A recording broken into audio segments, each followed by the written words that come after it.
Comme je vous le disais en intro, j'ai été très inspirée ce mois-ci. Peut-être que je n'aurai rien le mois prochain, mais en tout cas ce mois-ci, pour débuter l'année, j'ai été très inspirée. On commence très fort avec un titre qui fait pas mal parler de lui.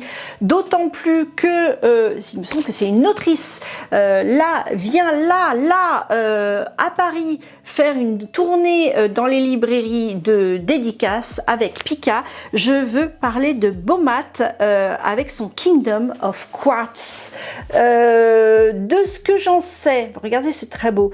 De ce que j'en sais, j'en parlais avec Bintou, ma libraire, elle m'a dit ça se rapproche de l'atelier des sorciers dans l'esprit. Elle me disait tiens, je me demande si c'est même pas une assistante de Kamome Shirahama, ce qui est tout à fait envisageable parce qu'effectivement quand vous regardez le dessin, il y a quelque chose qui s'en rapproche. Donc c'est quoi le pitch?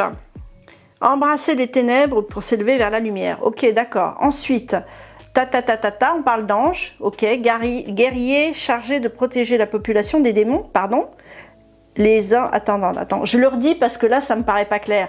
Dans le royaume de Quartz, où vivent tous les célestes aux ailes blanches, les anges, guerriers chargés de protéger la population des démons, sont considérés comme de véritables héros. Depuis quand les anges protègent les démons? En général, c'est les antagonistes. Ok, au moins c'est rafraîchissant. Blue, une jeune orpheline rejetée en raison de ses ailes noires, au hasard, n'aspire qu'à une chose, devenir elle-même un ange pour prouver au monde sa valeur. Ça, très shonen. Et lorsqu'elle croise par hasard le chemin du prince Cassian, au hasard, commandant suprême des forces célestes, son désir de rejoindre les troupes n'en devient que plus ardent.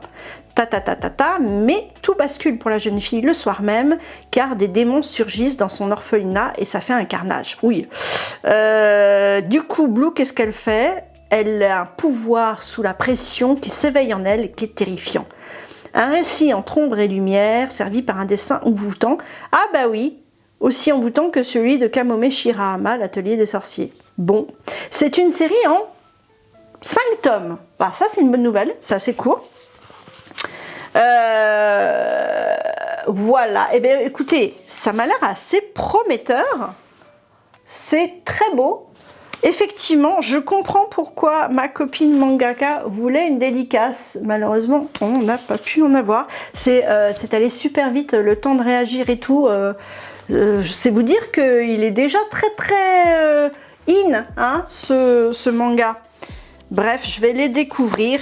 On commence très fort avec ce premier tome de la pile des nouveautés. Et ensuite, nous embrayons.